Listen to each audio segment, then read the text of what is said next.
O Rio de Janeiro continua lindo. Hã? Já tá gravando? Então senta que lá vem história.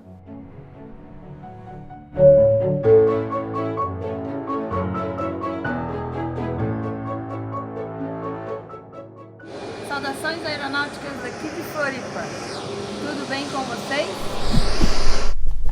Tudo bem. A empolgação aqui é para falar de um dos aeroportos com a visão mais privilegiada do mundo, se não for a mais privilegiada, né? Com aquela deslumbrante vista do Pão de Açúcar e da Baía de Guanabara, bem ali debaixo dos nossos pés, enquanto o barulho dos motores do avião vai embalando a gente diante daquele azul infinito que vai ficando pequenininho, pequenininho, até sumir de vista. Para mim, é como se fosse um convite para a gente voltar lá para o Rio novamente. Só pode ser, né? E não é sendo fanista não, hein, pessoal? Mas é porque é maravilhoso mesmo. E nós temos que ter orgulho do que a gente tem por aqui, certo? Se melhorar um cadinho só a administração, aí não tem pra ninguém. Mas mesmo com tudo isso de tão maravilhoso, ele também é muito conhecido e temido pelas pessoas que têm medo de voar. Sério, pessoal, tem gente que tem pavor de pousar no Santos Dumont.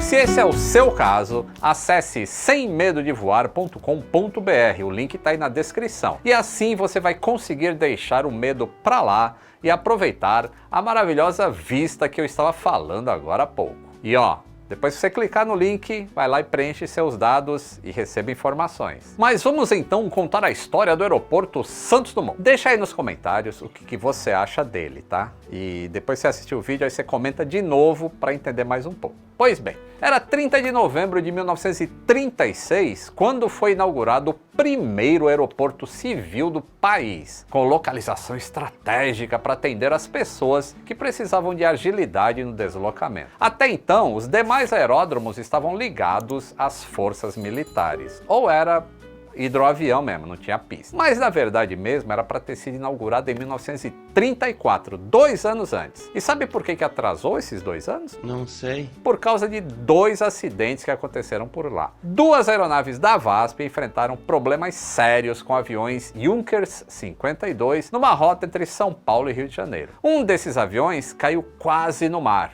e o segundo, ao pousar, colidiu com carroças. É isso aí. Quando o Santos Dumont estava sendo construído, ainda se andava de carroça. Ah, e vale lembrar que nessa época o Rio de Janeiro era a capital do Brasil, já que Brasília só se tornou a capital do nosso país em abril de 1960, na era do Juscelino Kubitschek. Um outro detalhe é que o aeroporto foi idealizado pelo urbanista francês Alfred Agache. Não se agache agora, continue sentado.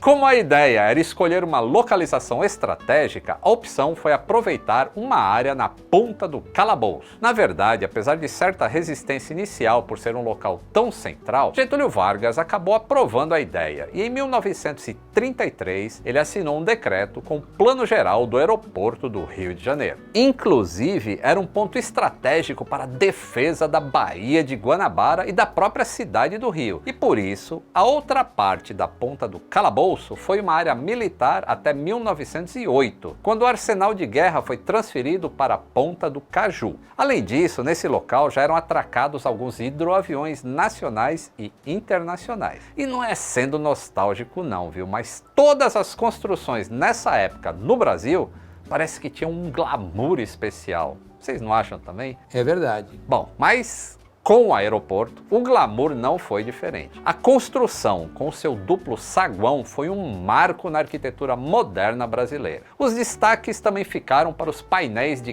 Cadmo Fausto. Vocês já viram como eles são bonitos? Eu não sei se você lembra que eles até chegaram a ser danificados em 1998, depois de um incêndio no aeroporto, e daqui a pouco eu vou falar disso. Mas felizmente foram recuperados e reinaugurados no ano seguinte. Um deles retrata o sonho mitológico de Ícaro, e realizado por Santos Dumont com 14 bis. Para quem não sabe, Ícaro, na mitologia grega, é conhecido pela sua tentativa de deixar Creta voando, e Santos Dumont conseguiu esse feito. E se você não assistiu, aqui no episódio 1054 tem várias curiosidades da vida e da obra de Santos Dumont. Vale muito a pena assistir. Depois de definirem o local lá na ponta do calabouço, iniciou-se a construção por volta de 1934, em um terreno cedido pela Prefeitura do Distrito Federal ao Ministério da Aviação e Obras Públicas. Viação, não é aviação não, tá? A primeira etapa foi a ampliação do aterro, em pouco mais de 370 mil metros quadrados. Menor um pouquinho do que a menor pista do mundo que a gente falou aqui no episódio 1087. Depois disso, com uma pista de 400 metros, pequenos aviões passaram a pousar e decolar dali. E foi nesse mesmo período também que ocorreram aqueles acidentes da VASP com os aviões Junkers 52. E esse foi o motivo do atraso do projeto. Aí, em 1936, o aeroporto foi finalmente inaugurado. Na época, o presidente do Brasil, Getúlio Vargas, publicou um decreto dando o nome do aeroporto para Santos Dumont. Mais que merecido, né? Não só pela importância do Dumont para a aviação, que a gente já sabe tão bem, como também por ter abraçado o Rio de Janeiro como sua casa, apesar de ser mineiro. E o Santos Dumont tinha falecido 4 anos antes da inauguração. E uma curiosidade, ó. Antes de ser inaugurado, o aeroporto era chamado de Aeródromo do Calabouço. A pista do aeroporto, naquele momento, já tinha 700 metros de comprimento. Ainda um pouquinho curta. Mesmo assim, foi aí que nasceu o primeiro aeroporto civil do país.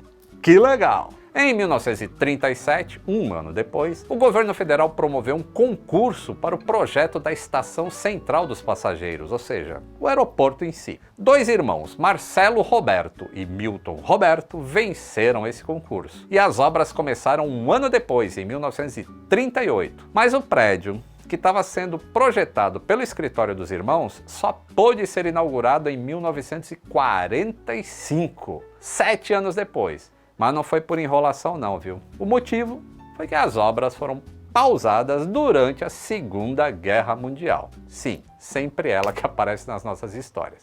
E um parênteses aqui. Essa mesma guerra, que durou 6 anos e fez com que as obras do primeiro aeroporto civil parassem, também foi uma das grandes impulsionadoras para a criação do Ministério da Aeronáutica e também do primeiro grupo de aviação de caça brasileiro, conhecido como Jamboque, quando o Brasil precisou lutar na Segunda Guerra depois que nossos navios foram afundados pelos nazistas. Fecha parênteses. Com todos esses acontecimentos aí no meio do caminho, o prédio do aeroporto Santos Dumont foi inaugurado somente em 1945 pelo Getúlio Vargas novamente. Com o passar do tempo, foi ficando cada vez mais difícil trabalhar por lá, com a pista tão curtinha do jeito que era. Daí, em 1958, a pista principal passou a ter 1.323 metros de comprimento, além de ser inaugurada uma pista auxiliar com 1.260 metros de extensão. Na verdade, ela já até tinha sofrido reformas e atualizações antes, mas essa obra, realizada em 1958, foi bastante significativa, principalmente porque os aviões foram aumentando de tamanho, além da demanda aeroportuária, que ia ficando cada vez maior, o Brasil começava a voar mais. Uma outra curiosidade sobre esse assunto é que em 1959, a rota entre Rio de Janeiro e São Paulo ficou conhecida como Ponte Aérea. Na verdade, foi um acordo feito entre a Varig, a Cruzeiro do Sul e a VASP, onde qualquer bilhete valia em qualquer companhia entre os aeroportos de Santos Dumont e Congonhas. Atualmente, a ponte aérea nem tem mais esse significado. Mas a questão é que esse acordo entre as aéreas acabou inspirando outras empresas internacionais a fazerem o mesmo, como a rota entre Paris e Londres, por exemplo. Apesar das facilidades que esse modelo de negócio trouxe para os passageiros, vale lembrar que também recebeu muitas críticas no início pela falta de concorrência. Mas eu nem vou entrar no mérito dessa questão agora, porque a gente está falando do aeroporto, não é mesmo? Então, voltando para nossa história. Eu não sei se você vai lembrar disso, Mas em 1998, se você era nascido, o aeroporto Santos Dumont pegou fogo, felizmente sem vítimas fatais. De acordo com os jornais que noticiaram o fato na época, 18 pessoas foram retiradas pelos bombeiros do prédio e somente uma ficou ferida. O incêndio começou ali entre 1h30 da madrugada e por volta das 9h30 da manhã ainda tinha alguns focos de incêndio ali no local. Na época foi apontado um prejuízo entre 40 e 50 milhões de reais, já que 2/3 do prédio foram destruídos. Cerca de 150 bombeiros participaram do combate ao fogo. Muita coisa acabou se perdendo naquele dia, porque o fogo atingiu lojas, restaurantes e até a torre de controle do aeroporto. Além disso, os escritórios do DAC, o Departamento de Aviação Civil, da Diretoria de Material Aeronáutico e da Diretoria de Eletrônica e Proteção ao Voo também foram atingidos pelo incêndio. E também a data de emissão das minhas carteiras de mecânico, porque originalmente elas tinham a data de emissão lá em 1984, mas como o fogo consumiu tudo, todas as carteiras de hoje em dia de mecânico, elas têm a data de emissão, né, as que são bem antigas, lá em 1998, depois do incêndio. Vocês lembram das obras que eu falei do Fausto Cadmo, que eu falei lá no início do vídeo?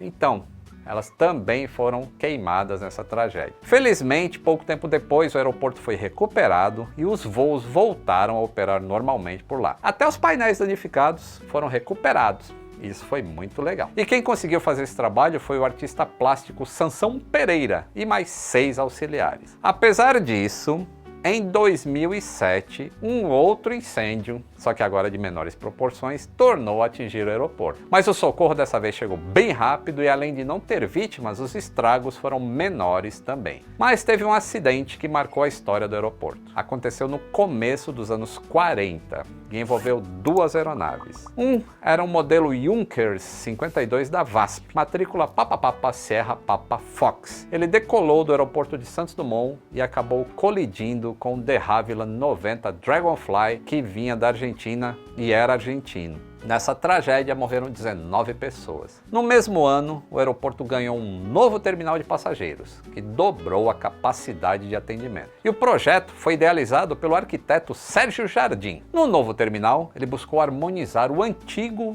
com o moderno. E a sala de embarque, com a utilização de vidros, permite aos passageiros uma vista ampla da Baía de Guanabara, do Pão de Açúcar e da Ponte Rio-Niterói. Coisa linda. O interessante é que com este aeroporto, lá na década de 1930, foi o que se deu a inserção do Brasil na era da aviação comercial. E uma característica importante do aeroporto Santos Dumont é que atualmente ele só opera voos domésticos, regionais, e diariamente atende 29 mil pessoas. Hoje, a instalação do complexo aeroportuário está em uma área de 833 mil metros quadrados, com 2 pistas operacionais de pouso e decolagem. Pista principal continua com os 1.323 metros e auxiliar continua com os 1.260 metros. Não tem para onde ampliar. E de acordo com a Infraero, o local tem capacidade de atendimento de 9.900.000 passageiros por ano. E imaginar que por volta lá de 1936, quando foi inaugurado, a cidade do Rio de Janeiro inteira não possuía nem 2 milhões de habitantes. E você, já teve a oportunidade de embarcar ou desembarcar lá no Santos Dumont? Conta aí pra gente como é que foi a sua experiência. Eu vou dar uma lida nos comentários hoje, hein? Legal? Gostou? Curtiu? Então deixa o like, se inscreva no canal se não for inscrito e considere apoiar pra gente continuar fazendo essas pesquisas e trazer a história da aviação do Brasil e do mundo aqui pra você. É só clicar no botão Seja Membro. Tem várias opções para você se associar no canal e o seu nome, ó, aparece aqui com esses amigos para sempre nos créditos dos vídeos. Um grande abraço e até o próximo voo!